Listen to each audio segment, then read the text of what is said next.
i7 ગુજરાતનો અવાજ। નમસ્કાર દર્શક મિત્રો, i7 ન્યૂઝ ગુજરાતીની સાથે હું છું આપની સાથે પાયલ બામભણિયા। તો જોઈએ આજના મહત્વના સમાચાર।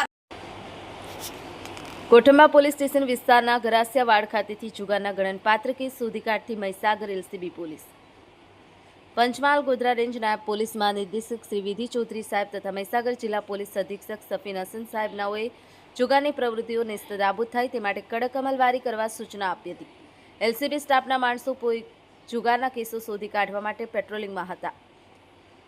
તે દરમિયાન કાર્તિકભાઈ મનુભાઈ નાઓને બાતમી મળી હતી કે કોઠંબા પોલીસ સ્ટેશન વિસ્તારના ગરાસિયાવાડ તળાવ પાસે ગાડી સાખરામાં પત્તા પૈસા પાના વડે હાર જુગારનું રમી રમાડતા 4 આરોપીઓને કુલ રોકડા 11,430 તથા બીજા મુદ્દા માલ મળી 61,430 ઝડપી પાડી કોઠંબા પોલીસ સ્ટેશન ખાતે ગુનો નોંધી કાયદેસરની કાર્યવાહી હાથ ધરવામાં આવી છે।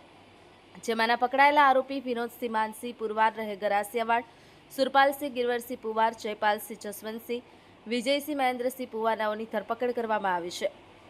એલસીબી મહીસાગરની કુશળ કામગીરી કરતા LCB police inspector M K. Khat, LCB police inspector P M. Makwana, police sub inspector K C. Sisodiya, Narendra Kantilal, police constable Ajaysinh Jagatsinh, Vikramsinh Fulsinh, Shaileshbhai Sanabhai, Kantibhai Manubhai, Girishbhai Mansinhbhai અને ડ્રાઈવર એએસઆઈ સુભાષચંદ્ર ઉમિયા શંકર વગેરેની ટીમો એક સફળતાપૂર્વક કામગીરી કરી નોંધપાત્ર થતા ગુનાઓને અંકુશમાં લેવામાં આવી રહ્યા છે। i7 news Gujarati, Mahisagar.